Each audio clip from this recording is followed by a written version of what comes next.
जैसा कि आप सभी को पता है कि 1 फरवरी से इंटरमीडिएट में आर्ट साइंस कॉमर्स तीनों स्ट्रीम की परीक्षा आयोजित होनी है।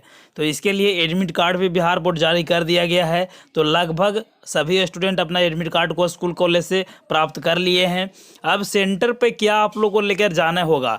अगर आप लोग एग्ज़ाम हॉल में भी कुछ गलती करते हैं जिसके चलते आप लोग को परेशानी होगी, कहने का मतलब है कि रिजल्ट भी पेंडिंग हो सकता है। तो बिहार बोर्ड ने निर्देश जारी किया गया है, इस निर्देश का आपको पालन करना होगा। तो क्या है निर्देश, सबसे पहले ये चीज़ समझ लीजिए। तो सबसे पहले आप लोग एग्ज़ाम सेंटर पर जाइएगा। तो सबसे बड़ी चीज़ सबसे पहले बता देता हूँ कि आप लोग एग्ज़ाम सेंटर पे आधा घंटा पहले ही कोशिश कीजिएगा कि पहुँच जाएं। बहुत सारे स्टूडेंट पिछले साल भी और उसके पिछले साल भी क्या हुआ था, एग्ज़ाम देने से ही वंचित हो गए थे, क्योंकि बिहार बोर्ड पहले ही अनाउंसमेंट करता है कि अगर फर्स्ट सिटिंग से एग्ज़ाम यानी 9:30 से तो 9:20 तक ही एंट्री आप लोग को मिलेगा, यानी 9:20 तक एंट्री ले लिया जाएगा। तो ये यहाँ पे बिहार बोर्ड कहता है। बहुत सारे स्टूडेंट पहले होता था कि 9:30 से है तो 9:30 से जा रहे हैं, जिसके चलते 9:45 तक ही बच्चे अंदर जाते थे। वही को देखते हुए कि अब 10 मिनट पहले ही एंट्री ले ले रहा है बिहार बोर्ड। तो एग्ज़ाम सेंटर पर जाना है तो सबसे पहले आधा घंटा पहले ही सेंटर पर पहुँच जाइएगा। सबसे बड़ी चीज़, कुछ लेकर जाइए या ना लेकर जाइए, सबसे पहले 2 चीज़ जरूर लेकर जाइए। पहला आप लोग को पेन लेकर जाना है और दूसरा एडमिट कार्ड। ये दोनों में से कोई दोनों चीज़ आप लोग को लेकर जाना होगा, तब एग्जाम हॉल में आप लोग प्रवेश कर सकते हैं। ये 2 चीज़ हो गया सबसे बड़ी चीज़। उसके बाद भी अब बहुत सारी चीज़ें हैं जिसको बिहार बोर्ड ने निर्देश किया है, उसके बारे में हम लोग समझते हैं। इसलिए वीडियो को अंत तक जरूर देखिएगा और इस चैनल पर नई बार हैं तो चैनल को सब्सक्राइब जरूर कर लीजिए। 200 ऑब्जेक्टिव देने के लिए बोला हूँ, वो जल्द आप लोग को देने जा रहा हूँ, ठीक है। फटाफट आप लोग तैयारी में केवल जुटे रहे, मैं 200 ऑब्जेक्टिव जल्द आप लोग को दे रहा हूँ, ठीक है। सबसे पहले एग्जाम सेंटर पर जाने से पहले एक बार अपना सेंटर को मिलान जरूर कीजिएगा। इसी तरीका से आप लोग को रहेगा जैसे परीक्षा का केंद्र और श्री कृष्णा सिंह हाई स्कूल जो लिखा गया है, तो ये चीज़ को आप लोग देख लीजिएगा, ठीक है। देख लीजिएगा कि क्या सही है या फिर गलत। बहुत सारे स्टूडेंट का सेंटर बदला भी गया है, तो 1-2 बार अपडेट होकर फिर से एडमिट कार्ड बच्चों को मिला है। तो एक बार इसको वैलिड कर लीजिएगा क्या या सही है या फिर गलत है, क्योंकि हो सकता है जो एडमिट कार्ड आप लोग को मिला है हो सकता है वो सेंटर चेंज कर दिया गया है। बहुत सारे मुजफ्फरपुर में भी चेंज हुआ है, बहुत सारे और भी डिस्ट्रिक्ट में हुआ है। तो आप लोग ध्यान दीजिएगा इन सभी चीज़ों को। उसके बाद सारी चीज़ों के एक बार डिटेल्स को आप लोग मिलान कर लीजिएगा, फोटो सिग्नेचर। उसके बाद डे आप लोग को यहाँ से दिया हुआ रहेगा एडमिट कार्ड पे ही कि किस दिन कौन सा विषय को एग्जाम होना है, ठीक है। तो आपने जैसे मान लेते हैं कि आर्ट्स का मेरे पास एडमिट कार्ड है, इंटरमीडिएट का ही है, तो देख सकते हैं कि 1 तारीख को कौन सा एग्जाम है, तो हिंदी का पेपर है, ठीक है। यहाँ पे देख सकते हैं डेट भी दिया गया है, तो इनका सेकेंड सीटिंग में है। कहने का मतलब है कि 1:45 से लेके 5 बजे तक यह एग्जामिनेशन चलेगी, जिसके लिए 1:45 से अगर एग्जाम है तो आप लोग को 1:35 तक ही एंट्री मिलेगा, ठीक है। इसके बाद नहीं मिलेगा। अब इसके नीचे आते हैं तो यहाँ पे परीक्षार्थी के लिए निर्देश दिया गया है और भी बहुत सारी चीज़ों को बताया गया, जिसको हम लोग एक एक पॉइंट को समझ लेते हैं। एडमिट कार्ड तो सबके पास है, निर्देश सबको देख सकते हैं, लेकिन समझने का कोशिश इस वीडियो के जरिए ही हम लोग करेंगे, तो इसलिए लास्ट तक जरूर देखें। निर्देश को जानने से पहले सबसे बड़ी चीज़ कि यहाँ पे सिग्नेचर और मुहर जरूरी से जरूरी होना चाहिए। बहुत सारे स्टूडेंट अभी भी क्या किए हैं कि इंटरनेट वाला का ही यूज करेंगे, तो यहाँ पे मुहर और सिग्नेचर जरूर रहेगा, तभी आप लोग को मान्य होगा। सबसे बड़ी चीज़ कि अगर फर्स्ट सीटिंग से अगर आप लोग को देखिए, यहाँ पे बहुत सारी चीज़ों को बताया गया है कि जो सेंटर परीक्षा में उत्तीर्ण हुए हैं या सेंटर परीक्षा में बैठे थे और पास हो गए हैं, उन्हीं को यह एडमिट कार्ड जारी किया गया है। अगर किसी कारणवश भी अगर जो फेल कर गए थे या फिर एग्जामिनेशन में नहीं बैठे थे, फिर भी एडमिट कार्ड स्कूल कॉलेज वालों ने दे दिया है, तो स्कूल कॉलेजों पर विरोध कार्रवाई किया जाएगा, उन स्टूडेंट का रिजल्ट जारी नहीं किया जाएगा। तो ध्यान रखिएगा कि जो सेंटर परीक्षा दिए हैं, पास किए हैं, वही एडमिट कार्ड का मूल्य होगा। उसके बाद यहाँ पे बोला गया कि प्रथम पाली जो कि 9:30 से रहेगा, 10 मिनट पहले ही सेंटर पर पहुँच जाना है और एंट्री ले लेना है। 9:20 तक सभी को, द्वितीय पाली वाले स्टूडेंट के लिए 1:45 है तो 10 मिनट पहले यानी 1:35 तक परीक्षा भवन में प्रवेश की अनुमति मिलेगी। अब विलंब से जाने पर उनको अनुमति नहीं मिलेगा, तो यहाँ पे साफ साफ देख सकते हैं।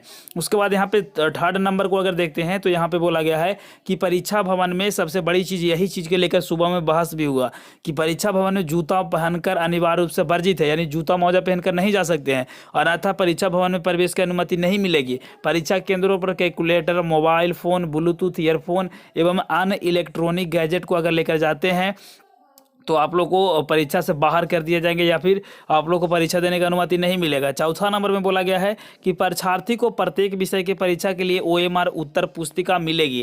कहने का मतलब है कि जिस भी सब्जेक्ट के आप लोग एग्जाम देंगे उनको ऑब्जेक्टिव बनाने के लिए अलग आप लोग को कॉपी मिलेगा, सब्जेक्टिव बनाने के लिए अलग, यानी 2 आप लोग को कॉपी मिलेगा। पहला OMR जिस पर आप लोग ऑब्जेक्टिव बनाइएगा और दूसरा उत्तर पुस्तिका जिस पर आप लोग आंसर को लिखिएगा पेन से। उसके बाद यहाँ पे 5 नंबर को देखते हैं। तो यहाँ पे बोला गया है कि परीक्षार्थी के द्वारा उत्तर पुस्तिकाओं के कवर पृष्ठ के बाएं भाग से केवल विषय का नाम, उत्तर देने का माध्यम अंकित किया जाएगा और जिस कोड का प्रश्न पत्र मिला है उसको प्रश्न कोड को बॉक्स में अंकित करेंगे। और यहाँ पे बोला गया है कि गोलक को नीले या फिर ब्लू पेन से या गाढ़ा पेन से यूज नहीं करना है और ब्लू और ब्लैक पेन से ही यूज करना है। तो कहने का मतलब ये है कि आप लोग को जो OMR शीट बनाने के लिए मिलेगा या फिर उत्तर पुस्तिका, उसमें आप लोग को 2 चीज़ को भरना होगा कि कौन सा सेट मिला है, ठीक है, सेट को आप लोग भरिएगा, उत्तर देने का माध्यम को भरना है और ज़्यादा कुछ नहीं भरना, ठीक है।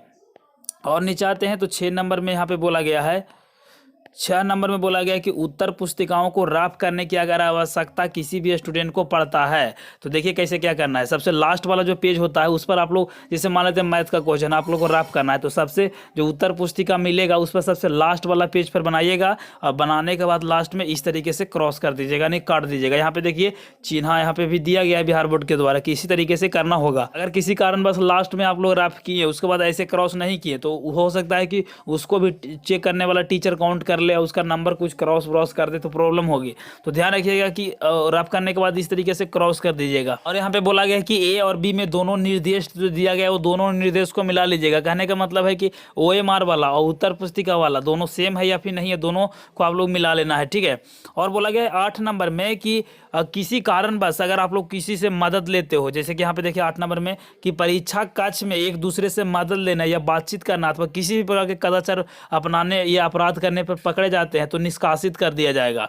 और बोला गया कि उत्तर पुस्तिकाओं एवं OMR उत्तर पुस्तिका पर अगर व्हाइटनर, इरेजर, ब्लड, नाखून इस्तेमाल करते हैं तो ऐसे किए जाने पर कदाचार मामले में उससे परीक्षा फल से इनवैलिड कर दिया जाएगा। तो ये चीज़ को ध्यान रखिएगा कि देखिए बहुत सारे स्टूडेंट ऑब्जेक्टिव बनाने में पहला का A रंगना चाहिए तो वो B रंग देते हैं, जिसके चक्कर में फिर से उसको क्रॉस करके फिर से उसको रंगने का कोशिश करते हैं। तो ऐसा बिल्कुल गलती नहीं करना है, ठीक है।